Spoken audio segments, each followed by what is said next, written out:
ಉಚಿತವಾಗಿ ಧ್ಯಾನ ಹೇಳ್ಕೊಡ್ಬೇಕು. ದುಃಖಕ್ಕೆ ಕಾರಣ ಕೇವಲ ಅನಾರೋಗ್ಯ ಅಲ್ಲ, ಇದು ಒಂದೇ ನಿಯಮ, ಇನ್ನು ಏನು ನಿಯಮ ಇಲ್ಲ ಇಲ್ಲಿ. ಅದಕ್ಕೆ ಯಾಕೆ ರಿಸಲ್ಟ್ ಬರಲ್ಲ ಅಂದರೆ ಅನೇಕ ಕಾರಣಗಳು, ಅದರಲ್ಲಿ ಇದು ಒಂದು ಕಾರಣ. ಉಸಿರಾಟವನ್ನು ಗಮನಿಸೋದೇ ಧ್ಯಾನ ಅಲ್ಲ. PMC ಅವರಿಗೆ ಫೋನ್ ಮಾಡಿ ಆ ಪ್ರಶ್ನೆ ಆಗಬೇಡ್ರಿ. ಪ್ರಿಯ ವೀಕ್ಷಕರೇ ನಮಸ್ಕಾರ. ಇವತ್ತು ನಾವು ಆನಾಪಾನಸತಿ ಧ್ಯಾನದ ಬಗ್ಗೆ, ಅದರ ಪರಿಣಾಮ ಹೇಗೆ ಇರುತ್ತೆ ಅನ್ನೋದ್ರ ಬಗ್ಗೆ ಹಲವು ವಿಷಯಗಳನ್ನು ನಾವು ತಿಳ್ಕೊಳ್ಳೋ ಒಂದು ಪ್ರಯತ್ನ. ಇಂದು ನಮ್ಮೊಂದಿಗೆ ಸ್ಟುಡಿಯೋಲ್ಲಿ ಬ್ರಹ್ಮರ್ಷಿ ಪ್ರೇಮ್ನಾಥ್ ಸರ್ ಅವರಿದ್ದಾರೆ. ಅವರ ಮೂಲಕ ನಾವು ತಿಳ್ಕೊಳ್ಳೋಣ. ಸರ್ ಅವರಿಗೆ ಸ್ವಾಗತ. ಸರ್ ನಮಸ್ಕಾರ. Sir, PSSM pyramid spiritual societies ಮೂಮೆಂಟಲ್ಲಿ ಪತ್ರಿಜಿಯವರು ಆನಾಪಾನಸತಿ ಧ್ಯಾನವನ್ನು ಶುಲ್ಕರಹಿತ ಅಂತ ಹೇಳಿದ್ದಾರೆ ಸರ್. ಅದರ ಬಗ್ಗೆ ತಿಳಿಸಿ ಸರ್. ಈ ಆನಾಪಾನಸತಿ ಧ್ಯಾನ ಬುದ್ಧ ಭಗವಾನ ಅವರು ಕಂಡುಹಿಡಿಯೋದು, ಅದು ತಗೊಂಡ್ರು ಪತ್ರಿ ಸರ್. ಒಂದು ಫಾರ್ಮುಲಾ. ಸಾರು ಉಚಿತ, ಸರಳ, ಸುಲಭ ಧ್ಯಾನ. ಅವರು 18 ಪ್ರಿನ್ಸಿಪಲ್ಸಲ್ಲಿ ಒಂದು ಪ್ರಿನ್ಸಿಪಲ್ ಏನಂದರೆ ಉಚಿತವಾಗಿ ಧ್ಯಾನ ಹೇಳ್ಕೊಡ್ಬೇಕು, ಪಿರಮಿಡ್ ಮಾಸ್ಟರ್ಸ್ ಎಲ್ಲರೂ. ಇದು ಒಂದು ಪ್ರಿನ್ಸಿಪಲ್.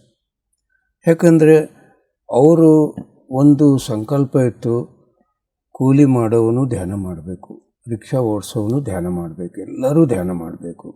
ಪ್ರೆಸಿಡೆಂಟು ಧ್ಯಾನ ಮಾಡಬೇಕು, DSP ಧ್ಯಾನ ಮಾಡಬೇಕು, ಡಾಕ್ಟರ್ ಧ್ಯಾನ ಮಾಡಬೇಕು, ಇಂಜಿನಿಯರ್ ಮಾಡಬೇಕು, ಎಲ್ಲರೂ ಮಾಡಬೇಕು. ಆದರೆ ಉಚಿತವಾದರೆ ಬಡವರು ಧ್ಯಾನಕ್ಕೆ ಬರೋಕ್ಕೆ ಇದು ಅವಕಾಶ ಅಂತ ಅವರು ಆ ಉಚಿತ, ಸರಳ, ಸುಲಭ ಧ್ಯಾನ ಅಂತ ಸೃಷ್ಟಿ ಮಾಡಿದ್ದಾರೆ. ಅವರು ಎಲ್ಲಿ ಏನೂ ದುಡ್ಡು ತಗೊಂಡಿಲ್ಲ, ಎಲ್ಲರಿಗೂ ಉಚಿತವಾಗಿ ಅವರೇ ದುಡ್ಡು ಖರ್ಚು ಮಾಡಿ ಓಡಾಡಿ ಪ್ರಚಾರ ಮಾಡಿದ್ದಾರೆ. ಈ ಪಿರಮಿಡ್ ಸ್ಪಿರಿಚುವಲ್ ಸೊಸೈಟಿ ನಮ್ಮೆಲ್ಲರಿಗೆ ಗೊತ್ತು, ಜ್ಞಾನವಿದೆ. ನಾವು ಧ್ಯಾನ ಬೋಧನೆ ಮಾಡೋಕ್ಕೆ, ಧ್ಯಾನ ಪ್ರಚಾರ ಮಾಡೋಕ್ಕೆ ಜನ್ಮ ತಗೊಂಡಿದ್ದೀವಿ ಅಂತ ಧ್ಯಾನಕ್ಕೆ ಬಂದ ಮೇಲೆ ಗೊತ್ತಾಗತ್ತೆ. ಇದು ಉಚಿತವಾಗಿ ಮಾಡಿದ್ದರೆ ಆ ಫಲ ನಮಗೆ ಸಿಗತ್ತಂಬುದು ಗೊತ್ತು. ಅದಕ್ಕೆ ನಮ್ಮ ಗುರುಗಳು ಉಚಿತ, ಸರಳ, ಸುಲಭ ಧ್ಯಾನ ಅಂತ ಸೃಷ್ಟಿ ಮಾಡಿದ್ದಾರೆ. ನಮ್ಮ pyramid spiritual society movement, pyramid ಕೇಂದ್ರಗಳಿದಾವೆ, ಅದು ಪಿರಮಿಡ್ಗಳಿದಾವೆ.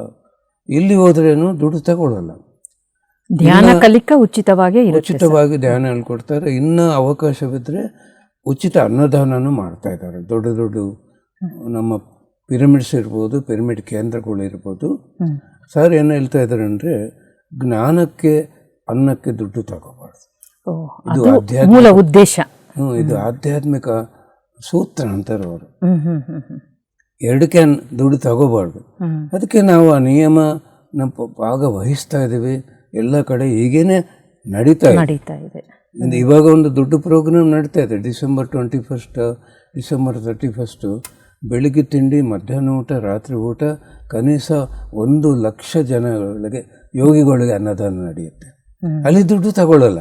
ಅಂಥ ದೊಡ್ಡ ಪ್ರೋಗ್ರಾಮ್ಗೆ 11 ದಿನ ಉಚಿತವಾಗಿ ವಸತಿ, ತಿಂಡಿ, ಊಟ ಮಾಡಿಸ್ತಾ ಇದ್ದೀವಿ ಅಂದರೆ ಗುರುಗಳ ಸಂಕಲ್ಪವು ಅಷ್ಟು ಅದ್ಭುತ. ಅದು ಹಾಗೆ ಕ್ರಿಯೇಟ್ ಆಗಿದೆ. ಹಾಗಿದ್ರೆ ಸರ್, ಧ್ಯಾನ ಎಷ್ಟು ಸಮಯ ಮಾಡಬೇಕು ಸರ್? ಈ ಧ್ಯಾನ ಸಮಯ ಎಂಬುದು ನಾವು ಮೊದಲು ಏನು ಹೇಳ್ತೀವಿ ಅಂದರೆ, ನಿಮ್ಮ ವಯಸ್ಸೆಷ್ಟೋ ಅಷ್ಟು ನಿಮಿಷ ಮಾಡು ಅಂತೀವಿ. ಯಾಕಂದರೆ ಅಭ್ಯಾಸ ಆಗೋವರೆಗೆ ಅದನ್ನು ಕಲಿತುಕೊಳ್ಳೋದು ಕಷ್ಟ. ಅದು 41 ದಿನ ಮಾಡಿದ್ರೆ ಅಭ್ಯಾಸ ಆಗುತ್ತೆ ಅಂತ ಹೇಳ್ತೀವಿ. ಆದರೆ ನಮ್ಮ ಕರ್ಮ ಎಷ್ಟಿರುತ್ತೋ ಅಷ್ಟು ಹೆಚ್ಚಿಗೆ ಧ್ಯಾನ ಮಾಡಿದರೆ ಕಾಯಿಲೆ ವಾಸ ಆಗುತ್ತೆ. ಮಿನಿಮಮ್ ಎಂಬುದು ನಿಮ್ಮ ವಯಸ್ಸೆಷ್ಟು ಅಷ್ಟು. ಯಾರಿಗೆ ಅದು ಏನು ತೊಂದರೆ ಇಲ್ಲ, prevention is better than cure. ನಾವು ಏನು ಕಾಯಿಲೆ ಬರಬಾರ್ದು, ನಾವು ಆರಾಮಾಗಿರಬೇಕು ಅಂತ ಅಂಥವ್ರಿಗೆ ಅದು ಸೂಟ್ ಆಗುತ್ತೆ. ಆದರೆ ಕಾಯಿಲೆ ಹೆಚ್ಚಿಗಿರೋರು, ರಿಲೇಷನ್ಶಿಪ್ ಪ್ರಾಬ್ಲಮ್ ಇರ್ತಾವ, ಆಮೇಲೆ ಆರ್ಥಿಕ ಗೊಂದಲಗಳಿರ್ತಾವೆ, ಆಮೇಲೆ ಮಾನಸಿಕವಾಗಿ ಟೆನ್ಷನ್ ಇರುತ್ತೆ. ದುಃಖಕ್ಕೆ ಕಾರಣ ಕೇವಲ ಅನಾರೋಗ್ಯ ಅಲ್ಲ. ಅನಾರೋಗ್ಯ, ಮಾನಸಿಕ ಅಶಾಂತಿ, ಆಮೇಲೆ ಫ್ಯಾಮಿಲಿ ರಿಲೇಷನ್ಶಿಪ್, ದುಡ್ಡಿನ ಸಮಸ್ಯೆ, ಹೊರಗಿನವ್ರ ಸೊಸೈಟಿದಿಂದ ಸಮಸ್ಯೆಗಳು. ಹಾಗಾಗಿ ದುಃಖ ನಿವಾರಣೆಗಾಗಿ ಹಲವಾರು ಜನ ಧ್ಯಾನಕ್ಕೆ ಬರ್ತಾರೆ ಅಂತ ಹೇಳ್ತೀರಿ ಸರ್. ದುಃಖ ಕೇವಲ ಅನಾರೋಗ್ಯನೇ ದುಃಖ ಕೊಡಲ್ಲ. ಆರೋಗ್ಯವಿರುತ್ತೆ, ಮನಃಶಾಂತಿ ಇರಲ್ಲ, ನಿದ್ದೆ ಬರಲ್ಲ, ಅವ್ರಿಗೆ ಆನಂದವಿರಲ್ಲ. ಹಲವಾರು ಕಾರಣಗಳಿಂದ ಧ್ಯಾನಕ್ಕೆ ಬರೋರು ಇರ್ತಾರೆ. ಆದರೆ ಆ ಸಮಯ ನಿಯಮ ಎಂಬುದೇನೆಂದರೆ, ಎಷ್ಟು ಹೆಚ್ಚಿಗೆ ಕಾಯಿಲೆ ಇರುತ್ತೋ, ಹೆಚ್ಚು ಸಮಸ್ಯೆಗಳಿಗಾಗಿ ಬಂದವರು ಎಷ್ಟೆಷ್ಟು ಪ್ರಮಾಣದಲ್ಲಿರುತ್ತೋ ಅಷ್ಟಷ್ಟು. ಅಂದರೆ 1 ಟ್ಯಾಬ್ಲೆಟ್ ತಗೊಳ್ಳೋರು 1 ತಾಸು ಧ್ಯಾನ, 4 ಟ್ಯಾಬ್ಲೆಟ್ ತಗೊಳ್ಳೋರು 4 ತಾಸು ಧ್ಯಾನ, ಎಷ್ಟು ಟ್ಯಾಬ್ಲೆಟ್ ತಗೊಂತಾರೋ ಅಷ್ಟು ತಾಸು ಧ್ಯಾನ ಮಾಡಿದ್ರೆ, ಹೇಗೆ ಡಾಕ್ಟರ್ ಅವರವರ ಒಂದು ಕಾಯಿಲೆಗೆ ಅನುಗುಣವಾಗಿ ಔಷಧಿಯನ್ನು ನೀಡ್ತಾರೋ ಅದೇ ತರಹ ನಮ್ಮ ಸಮಸ್ಯೆಗಳಿಗೆ ತಕ್ಕ ಹಾಗೆ ಆ ವಿಶ್ವಶಕ್ತಿಯನ್ನು ಪಡ್ಕೊಂಡಾಗ ಅದರಿಂದ ಮುಕ್ತರಾಗ್ತೀವಿ ಅನ್ನೋದು ಅಂತ ನೀವು ತಿಳಿಸ್ತಿದ್ದೀರಾ ಸರ್. ಇವಾಗ ಕೆಂಗೇರಿ ಒಂದು ಪಿರಮಿಡ್ ಇದೆ, ಮೆರ್ಕಬಾ ಪಿರಮಿಡ್. ಒಂದು ಸರ್ತಿ ನಾನು ಕ್ಲಾಸ್ಗೆ ಹೋಗಿದ್ದೆ, ಹುಣ್ಣಿಮೆ ಧ್ಯಾನ. ಅಲ್ಲಿ ಒಬ್ಬರು 65 ವರ್ಷ ಅವರು ಅನುಭವ ಹೇಳಿದರು. ಸರ್, ನನ್ನ ಶುಗರ್ ಲೆವೆಲು 500 ಕ್ರಾಸ್ ಆಗಿತ್ತು, ಅನಾರೋಗ್ಯ, ಇನ್ನು ಜೀವನನೇ ಬೇಡ, ಈ ನರಕ ಬೇಡ, ಸತ್ತೋಗ್ಬೇಕು ಅಂದ್ಕೊತಾ ಇದೆ. PMC ಕನ್ನಡ ಚಾನಲ್ ನೋಡಿ ನಾನು ಧ್ಯಾನಕ್ಕೆ ಬಂದೆ. ದಿನಾಲು 8 ತಾಸು ಧ್ಯಾನ 2 ತಿಂಗಳು ಮಾಡಿದ್ದೀನಿ ಸರ್. ನನ್ನ ಶುಗರ್ ಲೆವೆಲ್ ನಾರ್ಮಲ್, ಆರೋಗ್ಯ ಅದ್ಭುತವಾದ ಆರೋಗ್ಯ, ಜೀವನ ಸ್ವರ್ಗವಾಯಿತು. ನಾನು 2 ತಾಸು ಟೈಲರಿಂಗ್ ಕೆಲಸ ಮಾಡೋದು ಭಾಳ ಕಷ್ಟ ಇತ್ತು, ಅದೇ ನನ್ನ ಜೀವನ. ಇವಾಗ 12 ತಾಸು ಬೆಳಗ್ಗಿಂದ ರಾತ್ರಿವರೆಗೂ ನಾನು ಮಾಡಿದ್ರೇನು ನನಗೆ ಸುಸ್ತಾಗ್ತಾ ಇಲ್ಲ ಸರ್. ಅದರಲ್ಲಿ 10 ಪಟ್ಟು ನಾನು ಅನ್ನದಾನ ಕೊಡ್ತಾ ಇದ್ದೀನಿ. ಅಂದರೆ ಆ ಮೇಡಮ್ಗೆ ಯಾರು ಏನು ಹೇಳಿಲ್ಲ, ಅದೇ ಹೇಳ್ತೀವಿ, ಎಷ್ಟು ಹೆಚ್ಚಿಗೆ ಕನಿಷ್ಠ ಪಕ್ಷ ನಮ್ಮ ವಯಸ್ಸೆಷ್ಟಿದೆಯೋ ಅಷ್ಟು ನಿಮಿಷ ಅಷ್ಟೇ. ಆಗಲೇ ನಿಮಗೆ ತೊಂದರೆಗಳು ಎಷ್ಟು ಹೆಚ್ಚಿಗಿದ್ರೆ ಅಷ್ಟು ಸಮಯ ಹೆಚ್ಚಿಗೆ ಮಾಡಬೇಕಂದ್ರೆ ಆ ಮೇಡಮ್ಗೆ ಸರಿ ಹೋಯ್ತು. ಇನ್ನೊಂದು, ಈ ಧ್ಯಾನ ಮಾಡೋಕ್ಕೆ ಸಹನೆ ಬೇಕು. ಸಹನವೇ ಪ್ರಗತಿ ಅಂತ. ಯಾಕಂದರೆ ಧ್ಯಾನ ಮಾಡುವಾಗ ಏನಾಗುತ್ತೆ ಅಂದರೆ, ನಮ್ಮ ಒಳಗಿರೋ ಈ ಕರ್ಮಗಳೆಲ್ಲ ಹೊರಗೆ ಬಂದುಬಿಡ್ತವೆ. ಮೆಡಿಸಿನ್ ತಗೊಂಡ್ರೆ ಆ ಕಾಯಿಲೆ ಸಪ್ರೆಸ್ ಆಗಿ ತಾತ್ಕಾಲಿಕ ಉಪಶಮನ ಸಿಗುತ್ತೆ. ಧ್ಯಾನ ಮಾಡಿದ್ರೆ ಅದು ಹೊರಗೆ ಹೋಗ್ತಾ ಇರುತ್ತೆ.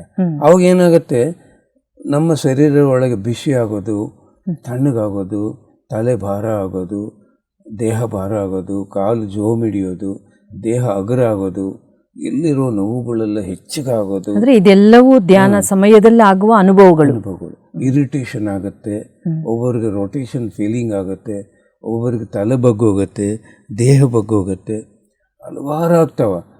ಏನು ಆದರೇನು ಕೆಟ್ಟದಾಗಲ್ಲ, ಒಳ್ಳೆಯದಾಗುತ್ತೆ. ನೆನಪಿಟ್ಕೊಂಡು ನಿಯಮ ಏನಂದರೆ, ನೀವು ಕಾಲು ಬೇಕಂದರೆ ಸಾಸ್ಕೋಬೋದು, ಬೆರಳಾಯಿಸ್ಕೋಬೋದು, ಈ ಬೆರಳುಗಳು ಬೇಕಂದರೆ ಬಿಟ್ಕೊಂಡು ಮತ್ತೆ ಸೇರಿಸ್ಬೋದು, ಕಣ್ಣು ಬಿಡಬಾರ್ದು. ಇದು ಒಂದು ನಿಯಮ. ಕಣ್ಣು ಬಿಟ್ಟಿದ್ದರೆ ಏನಾಗುತ್ತೆ, ನಾವು ಒಳಗೆ ಹೋಗಿ ಆ ಟ್ರೀಟ್ಮೆಂಟ್ ಹೊರಗೆ ಹೋಗೋ ಕರ್ಮಗಳೆಲ್ಲ ನಿಂತು ಹೋಗ್ತವೆ. ಇದು ಒಂದೇ ನಿಯಮ, ಇನ್ನು ಏನೂ ನಿಯಮ ಇಲ್ಲ ಇಲ್ಲಿ. ಅಂಥ ಅದ್ಭುತವಾದ, ಸುಲಭವಾದ, ಸರಳವಾದ ಧ್ಯಾನ ಇದು. ಅಂದರೆ ನೀವು ಹೇಳೋದು ಸುಖ ಸ್ಥಿರಾಸನದಲ್ಲಿ ಕೂತ್ಕೊಂಡು ಬೆರಳಲ್ಲಿ ಬೆರಳು ಸೇರಿಸ್ಕೊಂಡು ಕಾಲು ಕ್ರಾಸ್ ಮಾಡಿಕೊಂಡು, ಅಲ್ಲ ಕಾಲು ಮಡಚಿ ಕೂತ್ಕೊಂಡಾಗ ಕಣ್ಣು ಮುಚ್ಚಿರಬೇಕು ಅಂತ, ಮಧ್ಯದಲ್ಲಿ ಯಾವುದೇ ಕಾರಣಕ್ಕೂ ಕಣ್ಣು ತೆಗಿಬಾರದು ಅನ್ನೋದು. ಅಂದರೆ ಇಲ್ಲಿ ಸರ್, ಇಲ್ಲಿ ಉಸಿರಾಟದ ಮೇಲೆ ಗಮನ ಅಂತಾರೆ. ಅದು ಸಹಜವಾಗಿ ನಡೀತಾ ಇರೋ ಉಸಿರಾಟವನ್ನು ಗಮನಿಸಬೇಕಾ, ಹೇಗೆ ಸರ್?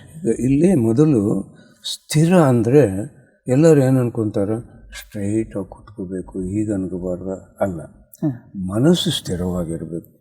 ಮನಸ್ಸು ಭೂತಕಾಲ ಭವಿಷ್ಯತ್ ಕಾಲದಲ್ಲಿ ಹೋಗಬಾರ್ದು. ಇನ್ನೊಂದು ಸ್ಥಿರ ಅಂದರೆ ನಾವು ಎಷ್ಟು ಸಮಯ ಅಂತ ನಿಯಮ ಇಟ್ಕೊಂಡಿದ್ದೀವೋ, 1 ಅವರ್ 3 ಅವರ್ಸು, ಆ ಸಮಯ ಕಂಪ್ಲೀಟ್ ಆಗೋವರೆಗೆ ಕಣ್ಣು ಬಿಡಬಾರ್ದು. ನಮ್ದು ಆಸನ ಏನು, ಸುಖಾಸನ. ಒಬ್ಬರಿಗೆ ಈ ಮಂಡಿದು ಪ್ರಾಬ್ಲಮ್ ಇರುತ್ತೆ, ಈಗನೂ ಅವ್ರು ಇಟ್ಕೊಳ್ಳೋಕ್ಕಾಗಲ್ಲ, ಅವರಿಗೆ ಶ್ವಾಸಕೊಂಡು ಬೆಡ್ ಮೇಲೇನು ಮಾಡ್ಬೋದು. ಅಂದರೆ ಸುಖ ಆಸನ ಅಂತ ನಮ್ಮ ಗುರುಗಳ. ಅಂದರೆ ಇಲ್ಲಿ ದೇಹ ಕಡೆ ಸ್ಥಿರವಾಗಿರೋದಕ್ಕೆ ಹೆಚ್ಚು ಪ್ರಾಮುಖ್ಯತೆ ನೀಡೋದು ಬೇಡ, ಮನಸ್ಸು ಸ್ಥಿರವಾಗಿರೋ ಪ್ರಯತ್ನ ಮಾಡಬೇಕು. ಅದಕ್ಕೆ ಸಹಜವಾಗಿ ನಡೆಯೋ ಉಸಿರಾಟವನ್ನು ಗಮನಿಸಬೇಕು ಅನ್ನೋ ಸಮಯ ನಾವು ಕಣ್ಣು ಬಿಡಬಾರ್ದು, ಅದು ಸ್ಥಿರ. ಇನ್ನು ಈ ಧ್ಯಾನ ಮಾಡೋ ರೀತಿ ಸರಿಯಾಗಿ ಗೊತ್ತಿಲ್ಲ ಅಂದರೆ ಸ್ವಲ್ಪ ರಿಸಲ್ಟ್ ಸ್ಲೋ ಆಗುತ್ತೆ. ಸರಿಯಾಗಿ ತಿಳ್ಕೊಂಡು ನಾವು ಮಾಡಬೇಕು. ಸಹಜವಾಗಿ ನಡೆಯುವ ಉಸಿರಾಟ ಕಡೆ ಗಮನ ಅಂತ ನಮ್ಮ ಗುರುಗಳು ಹೇಳ್ತಾರೆ. ಅದ್ರ ಜೊತೆಗೆ ಅವ್ರದ್ದು ಪತಂಜಲಿ ಯೋಗಶಾಸ್ತ್ರ, ಧ್ಯಾನ ಅನುಭವಗಳು, ಈ ಸ್ಪೀಚಸ್ ಕೇಳಿಸ್ಕೊಂಡ್ರೆ ಇನ್ನ ಸ್ಪಷ್ಟವಾಗಿ ಅವ್ರು ಏನು ಹೇಳಿದ್ದು ನಮಗೆ ಗೊತ್ತಾಗುತ್ತೆ. ಸ್ಥಿರ ಸುಖ ಆಸನ, ಎರಡನೇದೇನು ಸುಖಮಯ ಪ್ರಾಣಾಯಾಮ, ಮೂರನೇದೇನು ಪ್ರತ್ಯಾಹಾರ, ನಾಲ್ಕನೇದೇನು ಧಾರಣ, ಐದನೇದೇನು ಧ್ಯಾನ. ಇದು ಪತಂಜಲಿ ಯೋಗಶಾಸ್ತ್ರ, ನಮ್ಮ ಗುರುಗಳು ಹೇಳೋದು. ಸ್ಥಿರ ಸುಖಾಸನ ಅಂತ ಇವಾಗ ಗೊತ್ತಾಯ್ತು ಎಲ್ಲರಿಗೆ. ಸುಖಮಯ ಪ್ರಾಣಾಯಾಮ ಅಂದರೆ ನಾವು ಕಣ್ಣು ಮುಚ್ಕೊಂಡಾಗ ಯಾವಾಗ ಉಸಿರಾಟ ನಿಂತೋಗುತ್ತೋ, ಎಷ್ಟೊತ್ತು ನಿಂತೋಗುತ್ತೋ ಗೊತ್ತಿಲ್ದಂಗೆ ನಿಂತೋಗುತ್ತೆ, ಉಸಿರು ನಿಂತೋಗುತ್ತೆ. ಇದು ಆ ಉಸಿರಿನ ಮೇಲೆ ಆನಾಪಾನ ಸತಿ ಧ್ಯಾನ ಮಾಡೋವೇನಾಗುತ್ತೆ, ಸ್ಥಿರ ಸುಖಮಯ ಪ್ರಾಣಾಯಾಮನೂ ಆಗುತ್ತೆ. ಈ ಮೂರನೇದೇನು ಪ್ರತ್ಯಾಹಾರ. ಅಂದರೆ ಹಿಂದಿನ ಜನ್ಮ ಸಾಧಕರಿಗೆ ಈವಾಗ ಕಣ್ಣು ಮುಚ್ಚಿದ್ರೂ ಒಂದು ಯೋಚನೆ ಬರಲ್ಲ. ಯೋಚನೆ ಏನಿಲ್ಲ ಅಂದರೆ ಉಸಿರಾಟ ಗಮನ ಮಾಡೋ ಕೆಲಸ ಇಲ್ಲ. ಯೋಚನೆಗಳು ನಿಂದಿರ್ಸೋಕ್ಕೆ ಉಸಿರಾಟ ಕಡೆ ಗಮನ. ಯೋಚನಾ ರಹಿತ ಸ್ಥಿತಿಗೆ ತಲುಪೋದಕ್ಕೋಸ್ಕರ ಉಸಿರಾಟದ ಮೇಲೆ ಗಮನ. ಉಸಿರಾಟವನ್ನು ಗಮನಿಸೋದೇ ಧ್ಯಾನ ಅಲ್ಲ. ಅಲ್ಲ ಅಲ್ಲ ಅದಲ್ಲ. ಅದಕ್ಕೆ ಕಣ್ಣು ಮುಚ್ಚಿಕೊಂಡು ಏನು ಯೋಚನೆ ಇಲ್ಲ ಅಂದರೆ ನಾವು ಸುಮ್ಮನೆ ಆಗ ಆರಾಮಾಗಿ ಶಾಂತವಾಗಿ ಹಾಗೆ ಇರಬೇಕು. ಅಲ್ಲಿ ಏನು ನಡೆಯುತ್ತೆ ಅಂದರೆ ಉಸಿರಾಟ ನಿಂತೋಗಿರುತ್ತೆ, ಸುಖಮಯ ಪ್ರಾಣಾಯಾಮ ನಡೀತಾ ಇರುತ್ತೆ. ಉಸಿರಾಟನೇ ಇಲ್ಲ, ಉಸಿರಾಟ ಗಮನ ಮಾಡೋದು ಕಷ್ಟ ಆಗುತ್ತೆ, ಕನ್ಫ್ಯೂಸ್ ಆಗ್ತಾರೆ. ಅದಕ್ಕೆ ನಾವು ಕಣ್ಣು ಮುಚ್ಚಿಕೊಂಡು ಮೊದಲೇ ಉಸಿರಾಟ ಗಮನ ಮಾಡಬಾರ್ದು. ಕಣ್ಣು ಮುಚ್ಕೊಂಡು ದೇಹ, ನಮ್ಮ ಜೀವನ, ನಮ್ಮ ಕುಟುಂಬ, ನಮ್ಮ ಕೆಲಸ ಎಲ್ಲ ಮರೆಸ್ತೋಗ್ಬೇಕು. ಒಂದು ನಿಮಿಷ ಏನು ಯೋಚನೆ ಇಲ್ಲ, ಪ್ರಶಾಂತವಾಗಿ ಕೂತ್ಕೋಬೇಕು. ಯಾಕೆ ಅವ್ರು ಇಲ್ಲಿರ್ತಾರೆ ಪ್ರತ್ಯಾಹಾರ ಸ್ಥಿತಿ ಅಂದರೆ ಯೋಚನೆ ನಿಂತೋದಾಗ, ಆಸ್ಟ್ರಲ್ ಟ್ರಾವೆಲ್ ಆಗುವಾಗ, ಎಲ್ಲ ಆಗುವಾಗ ನಮಗೆ ವಿಶ್ವಶಕ್ತಿ ನಮ್ಮ ಒಳಗೆ ಪ್ರವೇಶಬಾರದು. ಆ ವಿಶ್ವಶಕ್ತಿನೇ ಆತ್ಮದ ಊಟ, ಆಹಾರ. ಪ್ರತ್ಯಾಹಾರ ಅಂದರೆ ಆತ್ಮಕ ಆಹಾರ. ನಿರ್ಯೋಚನ ಸ್ಥಿತಿ ಮಾಡುವಾಗ ಆಸ್ಟ್ರಲ್ ಟ್ರಾವೆಲ್ ಆಗುತ್ತೆ, ಎಲ್ಲ ಆಗುತ್ತೆ, ಹಲವಾರು ಅನುಭವಗಳಾಗ್ತವೆ. ಅವಾಗ ಏನಾಗುತ್ತೆ, ಆತ್ಮಗೆ ಶಕ್ತಿ ಸಿಗುತ್ತೆ, ಊಟ ಸಿಗುತ್ತೆ, ಆಹಾರ. ಧಾರಣ, ಕಣ್ಣು ಮುಚ್ಚಿದ್ವಿ, ಕತ್ಲ ಕಾಣಿಸ್ತಾ ಇದೆ, ಬೆಳಕು ಕಾಣಿಸ್ತಾ ಇದೆ, ಏನೋ ಪ್ರದೇಶಗಳು ಕಾಣಿಸ್ತಾ ಇದಾವ, ಏನೋ ಒಳಗೆ ಒಂದು ಇಂಟ್ಯೂಷನ್ ಬರ್ತಾ ಇದೆ, ಏನೋ ಕೇಳಿಸ್ಕೊತಾ ಇದ್ದಾರೆ ಒಬ್ಬೊಬ್ಬರು, ಅವೆಲ್ಲ ಗಮನಿಸಬೇಕು.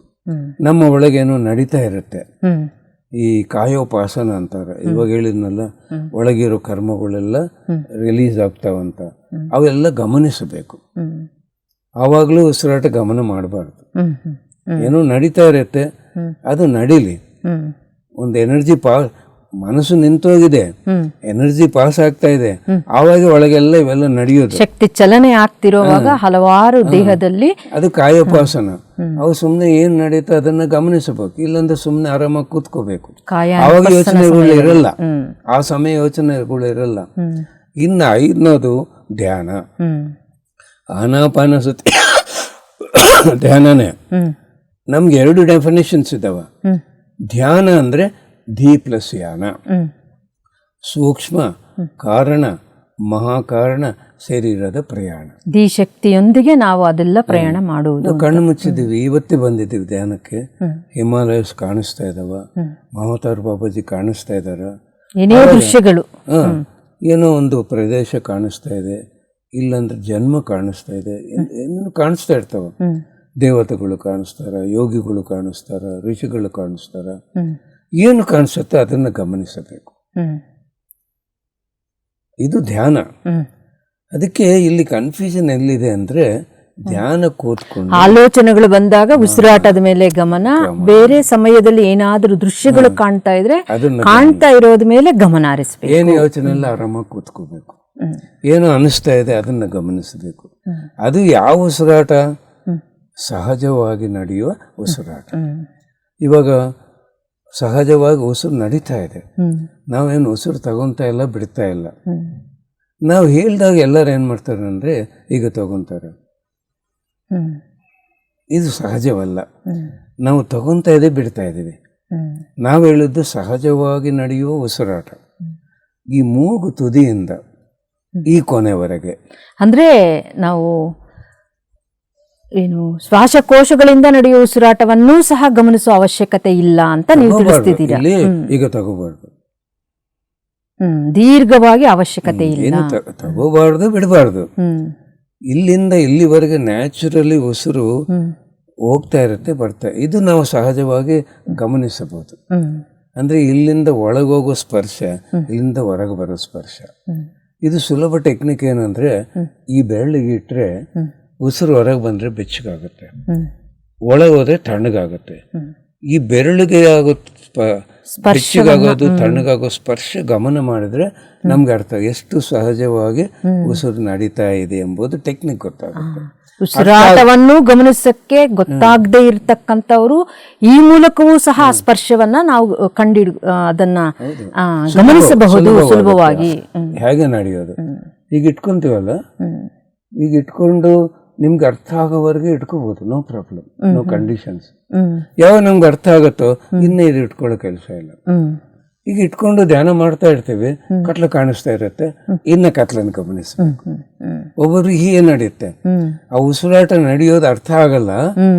ಅವರು ಈ ಬೆರಳು ಇಟ್ಕೊಂಡು ಗಮನ ಮಾಡ್ತಾ ಇರ್ತಾರ, ಅವ್ರಿಗೇನು ಸಡನ್ ಆಗಿ ಬೆಳಕು ಬಣ್ಣ ಕಾಣಿಸುತ್ತೆ, ಆ ಉಸಿರಾಟ ಗಮನ ಮಾಡಬಾರ್ದು.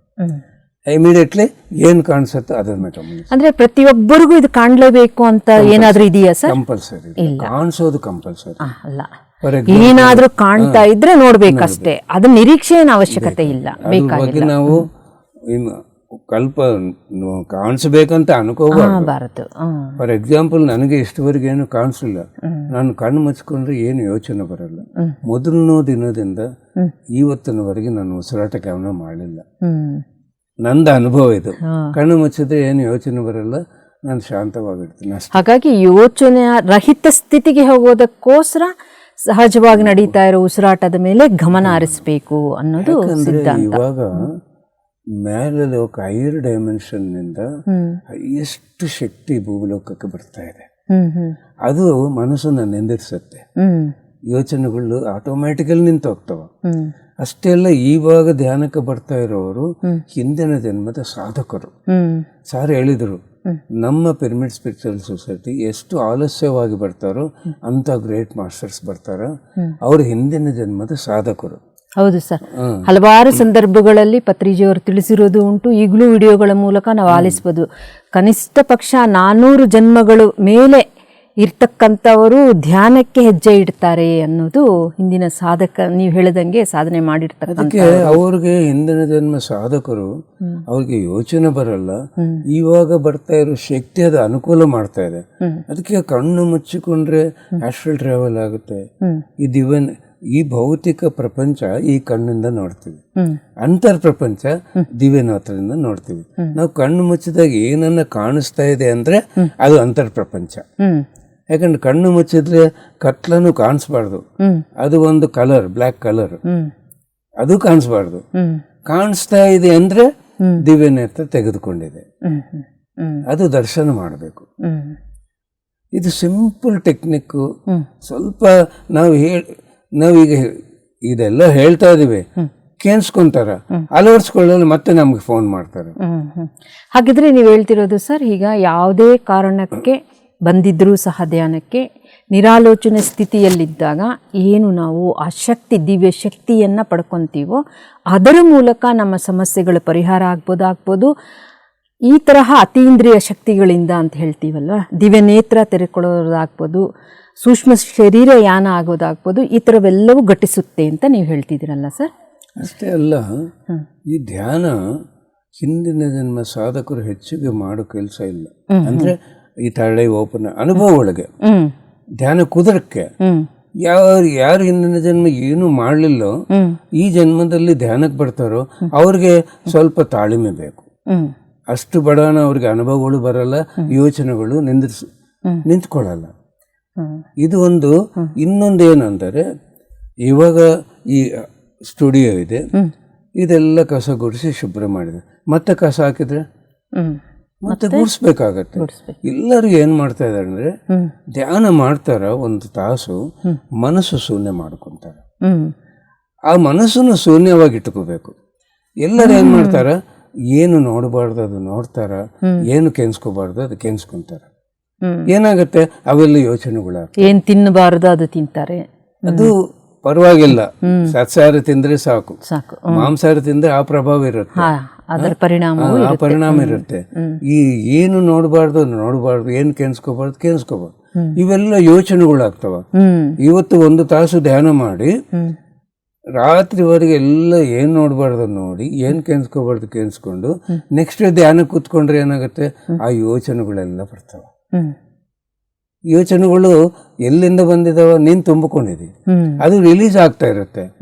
ಸೊ ಟೈಮ್ ಏನಾಗ್ತಾ ಇದೆ, ವೇಸ್ಟ್ ಆಗ್ತಾ ಇದೆ.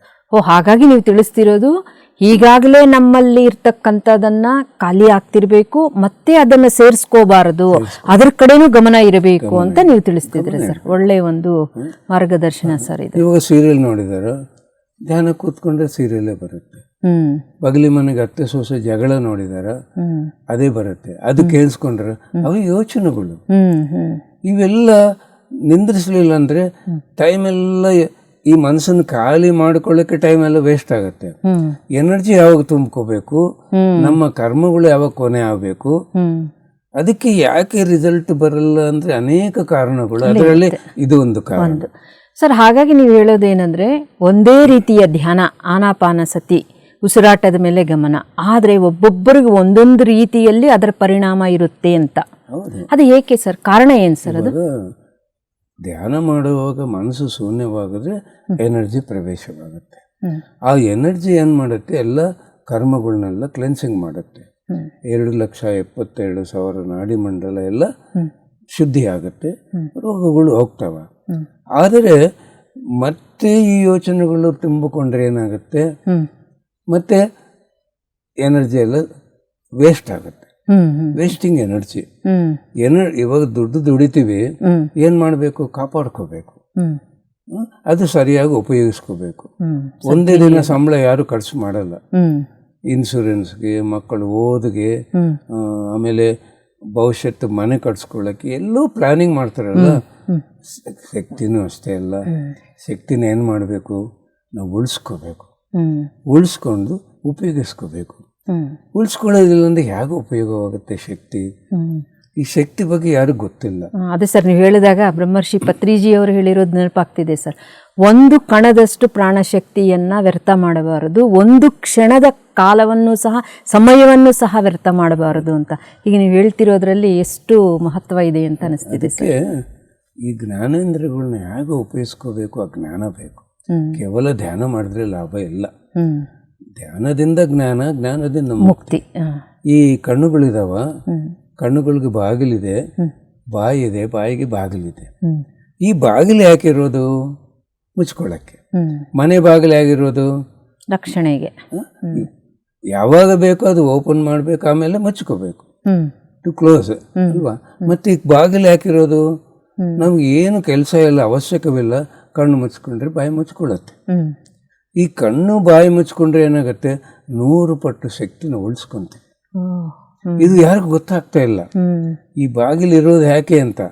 5 ನಿಮಿಷ ಟೈಮ್ ಸಿಕ್ತು, ಕಣ್ಣು ಮುಚ್ಕೊಂಡ್ರೆ ಬಾಯಿ ಮುಚ್ಕೊಳ್ಳುತ್ತೆ, 100 ಪಟ್ಟು ಶಕ್ತಿನ ಉಳಿಸ್ಕೋಬೋದಲ್ಲ. ಹೌದು ಸರ್. ಈ ಕಣ್ಣುಗಳಿಗೆ ಬಾಗಿಲಿ, ಬಾಯಿಗೆ ಹೇಗೆ ಬಾಗಿಲಿರೋದು ತಿಳ್ಕೊಬೇಕು. ಆಮೇಲೆ ಈ ಕಣ್ಣುಗಳಿದಾವ, ಈ ಕಣ್ಣುಗಳು ನೋಡಕ್ಕೆ ಇರೋದು. ಏನು ನೋಡಿದ್ರೆ ಆನಂದ ಅಂದ್ರೆ ಪ್ರಕೃತಿ ನೋಡಿದ್ರೆ ಆನಂದ. ಸೂರ್ಯೋದಯ, ಸೂರ್ಯಾಸ್ತಮಯ, ಗಿಡಗಳು, ನದಿಗಳು, ನಕ್ಷತ್ರಗಳು, ಚಂದ್ರ, ಆನಂದವು. ಅದಕ್ಕೆ ದಿನಾಲಿ 1 ತಾಸು ಪ್ರಕೃತಿನ ಕೇವಲ ನೋಡ್ತಾ ಇದ್ರೆ ಮನಸ್ಸು ಶಾಂತವಾಗುತ್ತೆ, ಆತ್ಮಗೆ ಆನಂದ ಸಿಗತ್ತೆ, ಶಕ್ತಿನ ನಾವು ಚಾರ್ಜಿಂಗ್ ಮಾಡ್ಕೊಂತೀವಿ. ಅದರಷ್ಟಗದೆ ಶೂನ್ಯವಾಗ್ತಾ ಹೋದಾಗ ನಾವು ಶಕ್ತಿನ ತುಂಬಿಕೊಂತೀವಿ. ಕಣ್ಣುಗಳಿರೋದು ಶಕ್ತಿನ ತುಂಬಿಕೊಳ್ಳಕ್ಕೆ, ಕಣ್ಣುಗಳಿಗೆ ಬಾಗಿಲಿರೋದು ಮುಚ್ಚಿಕೊಂಡು ಶಕ್ತಿನ ಉಳಿಸ್ಕೊಳ್ಳಕ್ಕೆ. ಎರಡೂ ನಡೆಯಬೇಕು.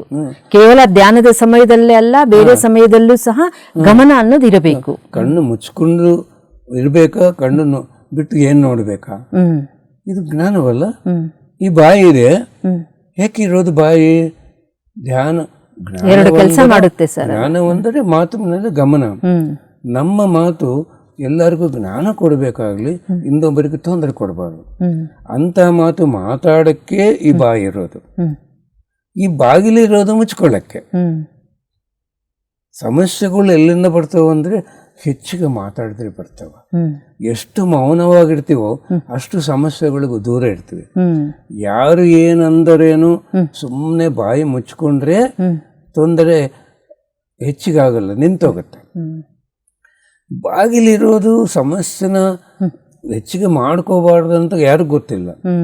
ಅವ್ರೇನು ಅಂದ್ರೆ ನಾವೇನ್ ಮಾಡ್ಬೇಕು, ಸುಮ್ಮನೆ ಸೈಲೆಂಟ್ ಆಗಿದ್ರೆ ಸೈಲೆಂಟ್ ಆಗ್ಬಿಡ್ತಾನೆ. ಎಷ್ಟೊತ್ತು ಬೊಗಳ್ತಾನ ಅವನು. ನಾವು ಆಕ್ಷನ್ಗೆ ರಿಯಾಕ್ಷನ್ ಇದ್ರೆ ಅಲ್ಲ. ಅದಕ್ಕೆ ಇವೆಲ್ಲ ತಿಳ್ಕೋಬೇಕು. ಶಕ್ತಿನ ಉಳಿಸ್ಕೋಬೇಕು, ಶಕ್ತಿನ ಬೆಳೆಸ್ಕೋಬೇಕು, ಶಕ್ತಿನ ಉಪಯೋಗಿಸ್ಕೋಬೇಕು. ಕೇವಲ ಧ್ಯಾನ ಮಾಡಿ 1 ತಾಸು ಶಕ್ತಿ ಹೊಂದಿದ್ವಿ, ಏನು ಲಾಭ ಇದೆ? ಪ್ರಯೋಜನವಿಲ್ಲ. ಸರ್, ಮತ್ತೆ ಈಗ ನಮ್ಮ ಸ್ವಶಕ್ತಿಯಿಂದಲೇ, ನಮ್ಮ ಪ್ರಯತ್ನದಿಂದಲೇ, ನಮ್ಮ ಸಾಧನೆಯಿಂದಲೇ ನಾವು ಶಕ್ತಿಯನ್ನು ಪಡ್ಕೋಬಹುದು, ನಮ್ಮ ಸಮಸ್ಯೆಗಳಿಂದ ಹೊರಗೆ ಬರಬಹುದು, ಮತ್ತು ಇನ್ನೂ ನಾವು ಈ ಆಧ್ಯಾತ್ಮಿಕದಲ್ಲಿ ಮುಂದುವರಿಬಹುದು ಅನ್ನೋದು ನೀವೆಲ್ಲ ತಿಳಿಸಿದ್ದೀರಿ. ಮತ್ತು ಈಗ ಈ ವರ್ಕ್ಶಾಪ್ಗಳು ಅಂತ ಧ್ಯಾನಕ್ಕೆ ಸಂಬಂಧಪಟ್ಟಿರೋ ನಡೀತಿರುತ್ತೆ, ಮತ್ತು ಇನ್ನೂ ಕೆಲವು ಕೌನ್ಸಿಲಿಂಗ್ಗಳು ಈ ಥರ ಇರುತ್ತಲ್ಲ ಸರ್, ಅದ್ರ ಬಗ್ಗೆ ಸ್ವಲ್ಪ ತಿಳಿಸಿ ಸರ್. ಏನಂದರೆ ಇವಾಗ ಧ್ಯಾನದಿಂದ ಶಕ್ತಿ, ಧ್ಯಾನದಿಂದ ಜ್ಞಾನ. ನಾವು ಎಷ್ಟು ಹೆಚ್ಚು ಶಕ್ತಿನ ತುಂಬಿಕೊಂತೀವೋ ವೈರಸ್ ಬ್ಯಾಕ್ಟೀರಿಯಾ ಓಡೋಗುತ್ತೆ. ಯಾವ ವೈರಸ್ ಬ್ಯಾಕ್ಟೀರಿಯಾ ನಮ್ಮ ಹತ್ರ ಬರಲ್ಲ. ಅದಕ್ಕೆ ನಾವು ಶಕ್ತಿನ ಬೆಳೆಸ್ಕೋಬೇಕು. ಆ ಶಕ್ತಿನ ಬೆಳೆಸ್ಕೋಬೇಕಂದ್ರೆ ಆಧ್ಯಾತ್ಮಿಕ ಜೀವನಕ್ಕೆ ಸಮಯನ ಉಪಯೋಗಿಸ್ಕೋಬೇಕು. ಏನೇನು ಹಾಳು ಮಾಡ್ತೀವೋ, ಸಮಯ ವೇಸ್ಟ್ ಮಾಡ್ತೀವೋ, ಆ ಸಮಯವೆಲ್ಲ ಆಧ್ಯಾತ್ಮಿಕ ಜೀವನ ಅಂದರೆ ಧ್ಯಾನ, ಸ್ವಾಧ್ಯಾಯ, ಸಜ್ಜನ ಸಾಂಗತ್ಯ, ಆಮೇಲೆ ಧ್ಯಾನ ಪ್ರಚಾರ, ಧ್ಯಾನ ಸೇವಾ. ಇದಕ್ಕೆ ನಾವು ಉಪಯೋಗಿಸ್ಕೊಂಡ್ರೆ ಶಕ್ತಿನ ಬೆಳೆಸ್ಕೊತೀವಿ, ಶಕ್ತಿನ ಉಳಿಸ್ಕೊತೀವಿ ಆ ಜ್ಞಾನದಿಂದ. ಆಮೇಲೆ ಈ ಜ್ಞಾನ ಯಾಕೆ ಬೇಕು? ಆ ಧ್ಯಾನ ಮಾಡುವಾಗ ನಮಗೆ ಸಹನ ಬೇಕಲ್ಲ. ನಾನು ಒಂದು ಅನುಭವ ಹೇಳ್ತೀನಿ. ನಾನು ಬಿಸ್ನೆಸ್ ಮಾಡುವಾಗ ನಾನು ಧ್ಯಾನ ಹೇಳ್ಕೊಡ್ತಾ ಇದ್ದೆ. ಯಾರೇ ಒಬ್ಬರೇ ಕಸ್ಟಮರ್ ಬಂದರೆ, ಒಂದಿನ ಸಾಯಂಕಾಲ ರಮೇಶ್ ಅಂತ ಒಬ್ಬರು ಬಂದರು. ಅವರು TV ರೈಲ್ವೆ ಸ್ಟೇಷನ್ನಲ್ಲಿ ಎಂಪ್ಲಾಯಿ. ಅವ್ರು ಬಿಸ್ನೆಸ್ ಮಾಡಿದ್ರು, ದುಡ್ಡು ಕೊಟ್ಟರು. ಸರ್ ಹೋಗ್ಬಿಡ್ತೀನಿ. ಇಲ್ಲ ಸರ್, ಕೂತ್ಕೊಂಡು. ಏನು ಸರ್? ಧ್ಯಾನ ಮಾಡಿ ಸರ್. ಏನು ಲಾಭ ಸರ್? ಆರೋಗ್ಯ ಸಿಗುತ್ತೆ ಸರ್, ಅನಾರೋಗ್ಯ ಹೋಗುತ್ತೆ. Prevention is better than cure. ಇಲ್ಲಾಂದರೆ ಕಾಯಿಲೆ ಇದ್ರೂ ಹೋಗೋಕ್ಕೆ ಇದು ಸುಲಭವಾದ ಮಾರ್ಗ ಸರ್. ಅವ್ರನ್ನ ನಕ್ಕಿದ್ರು. ಏನು ಸರ್, ಕಣ್ಣು ಮುಚ್ಕೊಂಡ್ರೆ ರೋಗ ಹೋಗುತ್ತೆ? ಇಲ್ಲ, ನಿಜ ಸರ್, ನನ್ನ ಹೆಂಡತಿಗೆ ಚರ್ಮ ಕಾಯಿಲೆ ಇತ್ತು. ಇನ್ನೂ ಒಂದೇ ನಾನು ಹೇಳ್ತಾ ಇದ್ದೇನೆ. ಇತ್ತ? ಹೌದು. ಇವಾಗಿದೆಯಾ? ಇಲ್ಲ. ಏನು ಮಾಡಿದ್ರೆ ಹೋಯ್ತು ಅಂದರೆ ಧ್ಯಾನ ಮಾಡಿದ್ರೆ ಹೋಯ್ತು ಸರ್. ಅವ್ರು ಈ ಶರ್ಟ್ ತೆಗೆದರು. ಅವ್ರಿಗೆ ಸೋರಿಯಾಸಿಸ್. ಈ ದೇಹ ಎಲ್ಲ ಚೂರು ಚೂರು ಚರ್ಮ ಹಚ್ಕೊಳ್ಳಿದೆ. ಈ ಚರ್ಮ ಸಹಜವಾಗಿದೆ, ನಾರ್ಮಲ್ ಆಗಿದೆ. ಈ ಫೇಸು, ಪಾದಗಳು, ಇನ್ನು ಒಳಗೆ ದೇಹವೆಲ್ಲ ಚೂರು ಚೂರು ಚರ್ಮ. ನಮಗೆ ನೋಡೋಕ್ಕೆ ಭಯಂಕರವಾಗಿದೆ. ಅವ್ರು ಅನುಭವಿಸೋರ್ಗೆ ಆಗಿರುತ್ತೆ. 10 ವರ್ಷದ ಕಾಯಿಲೆ ಇದು, ಸೋರಿಯಾಸಿಸ್ಸು. ರಾತ್ರಿ ಆದರೆ ನಿದ್ದೆ ಬರಲ್ಲ, ಇರಿಟೇಷನ್ ಆಗುತ್ತೆ. ನೋಡಿ ಸರ್, ನನ್ನ ಚರ್ಮನೇ ಹೋಗಿದೆ. ನರಕ ಸರ್. ಈ ಕಾಯಿಲೆ ಹೋಗುತ್ತೆ, ಕ್ಯಾನ್ಸರ್ ಹೋಗುತ್ತಪ್ಪ. ಒಂದು ವಿಶ್ವಾಸ, 2 ಸಾಧನೆ, 2 ಇಂಪಾರ್ಟೆಂಟ್. ವಿಶ್ವಾಸವಿಲ್ಲಂದರೆ ಏನು ಮಾಡಿದ್ರಿ ಅನ್ನೋ ಫಲ ಸಿಗಲ್ಲ. ಯದ್ಭಾವಂ ತದ್ಭವತಿ. ವಿಶ್ವಾಸ ಯಾರ ಮೇಲೆ ಇರಬೇಕು? ಶ್ವಾಸದ ಮೇಲೆ. ಶ್ವಾಸ ಗುರುಗಳು. ವಿಶ್ವಾಸ ಎಂಬ ಪದದಲ್ಲೇ ಶ್ವಾಸ ಇದೆ.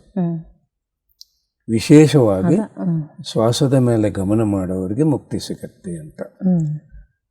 ಹೌದಾ ಸರ್? ಎಷ್ಟೊತ್ತು ಮಾಡಬೇಕು? ನಿಮ್ಮ ವಯಸ್ಸು ಎಷ್ಟು? 30 ವರ್ಷ. ಆದರೆ 1 ತಾಸು ಮಾಡಿರಿ. ಎಷ್ಟು ದಿನ ಮಾಡಬೇಕು? 40 ದಿನ ಮಾಡಿದ್ರೆ ಕಾಯಿಲೆ ಹೋಗುತ್ತೆ. ಅವ್ರು ಧ್ಯಾನ ಕಲ್ತ್ಕೊಂಡು ಹೋಗ್ಬಿಟ್ರು ಮನೆಗೆ. 12 ದಿನ ನಾನು 9 ಗಂಟೆಗೆ ಬೆಳಿಗ್ಗೆ ಬಾಗಿಲು ತೆಗಿತಾ ಇರ್ತೀನಿ. ಶಾಪ್ ಬಂದರು. ಸರ್, ನಿಮ್ಗೆ ಒಂದು ಗಿಫ್ಟ್ ಕೊಡ್ತೀನಿ. ಗಿಫ್ಟ್ ಏನು ತಗೊಳ್ಳಲ್ಲ, ದುಡ್ಡು ತಗೊಳ್ಳಲ್ಲ ಸರ್. ಏನಾಗಿದೆ?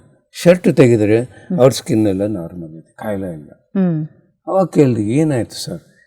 ಸರ್, ಮೊದಲನೇ ದಿನ ರಾತ್ರಿ 11 ಗಂಟೆಗೆ ಧ್ಯಾನ ಕೂತ್ಕೋಬೇಕಂತ ಅಂದ್ಕೊಂಡೆ. 41 ದಿನ ಆದ ಮೇಲೆ ನನ್ನ ಕಾಯಿಲೆ ಕಡಿಮೆ ಆಗಲಿಲ್ಲ ಅಂದರೆ ನಿಮಗೆ ಕ್ಲಾಸ್ ತಗೋಬೇಕು, ನನ್ನ ಟೈಮೆಲ್ಲ ಹಾಳು ಮಾಡಿದ್ರೆ ಅಂತ ಅಂದ್ಕೊಂಡೆ. ಮತ್ತು ಇನ್ನೊಂದು ಐಡಿಯಾ ಬಂತು. ದಿನಾಲಿ ಅಟ್ ಎ ಟೈಮ್ 4 ತಾಸು ಧ್ಯಾನ ಮಾಡಿದ್ರೆ 11 ದಿನಕ್ಕೆ 44 ತಾಸು ಆಗುತ್ತಲ್ಲ. 11ನೇ ದಿನ ನಿಮಗೆ ಕ್ಲಾಸ್ ತಗೋಬೋದಲ್ಲ ಅಂತ ಕೂತ್ಕೊಂಡೆ ಸರ್. ನೀವು ಹೇಳಿದ್ರು ಮೈಯೆಲ್ಲ ಸುಡುತ್ತೆ, ನೋವು ಬರುತ್ತೆ, ಸತ್ತೋಗ್ಬೇಕಂತ ಅನಿಸುತ್ತೆ, ಕಣ್ಣು ಬಿಡಬೇಕಂತ ಅನಿಸುತ್ತೆ, ಪ್ರಾಣ ಹೋದ್ರೇನು ತಲೆ ಸುಟ್ಟೋದ್ರೇನು ಕಣ್ಣು ಬಿಡಬಾರ್ದು. ಕಣ್ಣು ಮುಚ್ಚದಿನ ಸರ್ ದೇಹವೆಲ್ಲ ಸುಡ್ತಾ ಇದೆ. ಎಷ್ಟು ನೋವು ಅಂದರೆ ಅಷ್ಟು ನರಕ. ನಾನು ಅನ್ಕೊಂಡೆ 10 ವರ್ಷ ನರಕ ಅನುಭವ ಆಯ್ತಲ್ಲ, ಏನಾಗಲಿ ಕಣ್ಣು ಬಿಡಬಾರ್ದು. ಈ 4 ತಾಸು ಧ್ಯಾನ ಮಾಡೋಣ ಅಂತ ಮಾಡಿದ್ದೀನಿ ಸರ್, ನನ್ನ ಕಾಯಿಲೆ ಹೋಯ್ತು. ಇದು ಎಲ್ಲರೂ ತಿಳ್ಕೋಬೇಕು. ಧ್ಯಾನ ಮಾಡುವಾಗ ಸಹನೆ ಇರಲ್ಲ, ತಾಳ್ಮೆ ಇರಲ್ಲ, ಕಣ್ಣು ಬಿಡ್ತಾರ, ಆ ಟ್ರೀಟ್ಮೆಂಟ್ ನಿಂತೋಗುತ್ತೆ. ಮತ್ತೆ ಅವ್ರಿಗೆ ಕಾಯಿಲೆ ವಾಸ ಆಯ್ತಲ್ಲ. ಅದಕ್ಕೆ ಎಲ್ಲರಿಗೆ ಒಂದೇ ನಿಯಮ ಇಲ್ಲ ಈ ಕಾಯಿಲೆಗಳು ಹೋಗೋದು. ಅವ್ರಿಗೆ ಎಷ್ಟು ಕರ್ಮ ಮಾಡಿರ್ತಾರೆ, ಆನಂತ ಕರ್ಮ ಮಾಡಿರ್ತಾರೆ. ಸರ್ ಹೇಳ್ತಾ ಇದ್ರು, ಎಂಥ ಜ್ಞಾನಿ ಆದರೇನು, ಎಷ್ಟು ಧ್ಯಾನ ಮಾಡಿದ್ರೇನು, ಎಷ್ಟು ಜ್ಞಾನದ ಜೀವನ, ಜ್ಞಾನವನ್ನು ಅಳವಡಿಸ್ಕೊಂಡು ಗುಣವನ್ನು ಬದಲಾಯಿಸ್ಕೊಂಡ್ರೇನು 90% ಕಡಿಮೆ ಆಗೋದು. 10% ಅನುಭವಿಸಬೇಕು. ಅದು ನಾನೇ ಆಗಲಿ ಅಂತ ಹೇಳಿದ್ರು ಸಾರು. ಮತ್ತೆ 10% ಅಂದರೆ ಒಂದು ಆನೆ ಅಂತ ಕರ್ಮ ಮಾಡಿದ್ರೆ 10% ಎಷ್ಟಿರುತ್ತೆ? ಹೌದು ಸರ್, ತುಂಬಾ. ಅದಕ್ಕೆ ಕಂಪೇರ್ ಮಾಡೋಕ್ಕಿಲ್ಲ. ಅವ್ರಿಗೇನು ಇವತ್ತು ಹೋಯ್ತು, ನನಗೆ ಯಾಕೆ ಹೋಗ್ತಾ ಇಲ್ಲ ಅಂದರೆ ನೀನು ಅಷ್ಟು ಕರ್ಮ ಮಾಡಿತಿ, ನಿನಗೆ ಭಾಳ ಟೈಮ್ ಹಿಡಿಯುತ್ತೆ. ನಂಬಿಕೆದಿಂದ ನೀನು ಮಾಡ್ತಾನೆ ಹೋಗ್ತಾ ಇರಬೇಕು, ಇಲ್ಲಂದ್ರೆ ಅದಕ್ಕೆ ಕಡಿಮೆ ಆಗಲ್ಲ. ಇವಾಗ ಬಿಸ್ನೆಸ್ ಮಾಡ್ತೀವಿ, ಎಷ್ಟು ಕೋಟಿ ಟರ್ನ್ ಓವರ್ ಆದರೆ ಅಷ್ಟು ಲಾಭ 10%. ಪಾಪದ ಕರ್ಮ ಅಷ್ಟೇ. ಜನ್ಮ ಎಷ್ಟೋ ಮಾಡಿರ್ತೀವಿ, ಅದರಲ್ಲಿ 10% ಕಂಪಲ್ಸರಿ. ಆನಂತ ಕರ್ಮ ಮಾಡಿದ್ರೆ ಆನಂತ 10%, ಒಂದು ಇಲಿ ಅಂತ ಕರ್ಮ ಮಾಡಿದ್ರೆ ಅದರಲ್ಲಿ 10%. ಇದು ಎಲ್ಲರಿಗೂ ಕರ್ಮ ನಿಯಮ. ನಿಯಮ. ಅದಕ್ಕೆ ಕಂಪೇರ್ ಮಾಡ್ಕೋಬಾರ್ದು. ಇವೆಲ್ಲ ತಿಳ್ಕೊಂಡು ಸಹನೆದಿಂದ ತಾಳ್ಮೆದಿಂದ ಜೀವನ ಕೊನೆವರೆಗೆ ಧ್ಯಾನ ಮಾಡ್ತಾ ಇರಬೇಕು. ಒಂದು ದಿನ ಧ್ಯಾನ ಮಾಡೋದು, ಒಂದು ದಿನ ಬಿಟ್ಟರೆ ಏನಾಗತ್ತೆ, ಮನಸ್ಸು ಮತ್ತೆ ಕೆಲಸ ಮಾಡುತ್ತೆ, ಎನರ್ಜಿ ಉಳಿಸ್ಕೊಳ್ಳಲ್ಲ ನಾವು. ಅದಕ್ಕೆ ರೆಗ್ಯುಲರ್ ಮೆಡಿಟೇಷನ್ ಲೈಫ್ ಲಾಂಗ್. ಯಾಕೆ ಲೈಫ್ ಲಾಂಗ್ ಆರೋಗ್ಯ ಬೇಕು. ಹೌದು ಸರ್, ಎಲ್ಲವೂ ಬೇಕು ಮನುಷ್ಯನಿಗೆ. That is very important. ಹಾಗಾಗಿ ನೀವು ತಿಳಿಸ್ತಿರೋದು ಧ್ಯಾನ ಪದ್ಧತಿ ಒಂದೇ ಆದರೂ ಸಹ ಅದರ ಪರಿಣಾಮ ಅನ್ನೋದು ಒಬ್ಬೊಬ್ಬರಿಗೆ ಒಂದೊಂದು ರೀತಿಯಲ್ಲಿರುತ್ತೆ. ಅದಕ್ಕೆ ಈ ಥರ ಹಲವಾರು ಕಾರಣಗಳಿದೆ ಅನ್ನೋದು ನೀವು ತಿಳಿಸ್ತಿದ್ದೀರಾ ಸರ್. ಒಳ್ಳೆಯದು. ನಂಬಿಕೆ ಬೇಕು, ಸಾಧನೆ ಮಾಡಬೇಕು. ಈ ಅನುಭವಗಳೆಲ್ಲ ಕೇಳಿಸ್ಕೊಂಡು ನೀವು ತಿಳ್ಕೋಬೇಕು ನಿಮ್ಮ ಕರ್ಮ ಎಷ್ಟಿದೆ, ನೀವು ಎಷ್ಟು ಸಾಧನೆ ಮಾಡಬೇಕು, ಹೇಗೆ ಮಾಡಬೇಕು, ಕಣ್ಣು ಬಿಡ್ದಂಗ. ಇದೆಲ್ಲ ಕೇಳಿಸ್ಕೊಂಡ್ರೆ ಲಾಭವಿಲ್ಲ. ಎಕ್ಸ್ಪೆರಿಮೆಂಟ್ ಮಾಡಿದ್ರೆ ಅನುಭವ ಬರುತ್ತೆ, ಎಕ್ಸ್ಪೀರಿಯನ್ಸ್ ಬರುತ್ತೆ, ಇಲ್ಲಾಂದ್ರೆ ಬರಲ್ಲ. ಸರ್, ಈಗ ಇನ್ನು ಸ್ವಲ್ಪ ವಿಷಯಗಳನ್ನು ತಿಳಿಸ್ಕೊಡಿ ಸರ್. ಈಗ ಸಾಮೂಹಿಕ ದಾನ 1 ದಿನದ್ದು 3 ದಿನದ್ದು ವರ್ಕ್ಶಾಪ್ಗಳು ಹಲವಾರು ರೀತಿಯಲ್ಲಿ ನಡೀತಾ ಇರುತ್ತೆ ಸರ್. ಅದರ ಬಗ್ಗೆ ಸ್ವಲ್ಪ ತಿಳಿಸಿ ಸರ್. ಅದು ಹೇಗೆ ನಮಗೆ ಸಹಾಯವಾಗುತ್ತೆ? ಧ್ಯಾನ ನಾವು ಒಬ್ಬರೇ ಮನೆಯಲ್ಲಿ ಮಾಡೋದು, ಸಾಮೂಹಿಕ ಮಾಡೋದು ವ್ಯತ್ಯಾಸ ಇದೆ. ನಾವು 41 ದಿನ ಒಬ್ಬರೇ ಕೂತ್ಕೊಂಡು ಮನೆಯಲ್ಲಿ ಧ್ಯಾನ ಮಾಡೋ ಧ್ಯಾನದ ಫಲ ಸಾಮೂಹಿಕ ಧ್ಯಾನ 1 ತಾಸು ಮಾಡಿದ್ರೆ ಸಾಕು. ಇವಾಗ ಧ್ಯಾನ ಮಹಾಯಾಗ ನಡೀತಾ ಇದೆ ಅಲ್ಲ, ಕಡ್ತಾಲಲ್ಲಿ ಡಿಸೆಂಬರ್ 21, 31. ಅಲ್ಲಿ ಒಬ್ಬರು ಮೇಡಮ್ಗೆ ಒಂದು ಎಕ್ಸ್ಪೀರಿಯನ್ಸ್ ಬಂದಿದೆ. ಅಲ್ಲಿ 1 ದಿನ ಭಾಗವಹಿಸಿದ್ರೇನು, ಲೈವ್ ಇಟ್ಕೊಂಡು 1 ದಿನ ಧ್ಯಾನ ಮಾಡಿದ್ರೇನು ಆ 6 hours, 1 ವರ್ಷ ಧ್ಯಾನ ಮಾಡಿದ್ರೆ ಎಷ್ಟು ಶಕ್ತಿ ಸಿಗುತ್ತೋ ಅಷ್ಟು ಸಿಗುತ್ತೆ. ಎಷ್ಟು ಸಾಮೂಹಿಕ ಹೆಚ್ಚಿದ್ರೆ ಅಷ್ಟು ಲಾಭ. ಅಷ್ಟೇ ಅಲ್ಲ, ಆ ಪ್ರದೇಶ, ಆಮೇಲೆ ಪಿರಮಿಡ್, ನೇಚರು ಎಲ್ಲ ಅನುಕೂಲ. ಸಾಮೂಹಿಕ ಧ್ಯಾನ, ಪಿರಮಿಡ್ ಒಳಗ ಧ್ಯಾನ, ಪ್ರಕೃತಿಯಲ್ಲಿ ಧ್ಯಾನ, ಇವೆಲ್ಲ.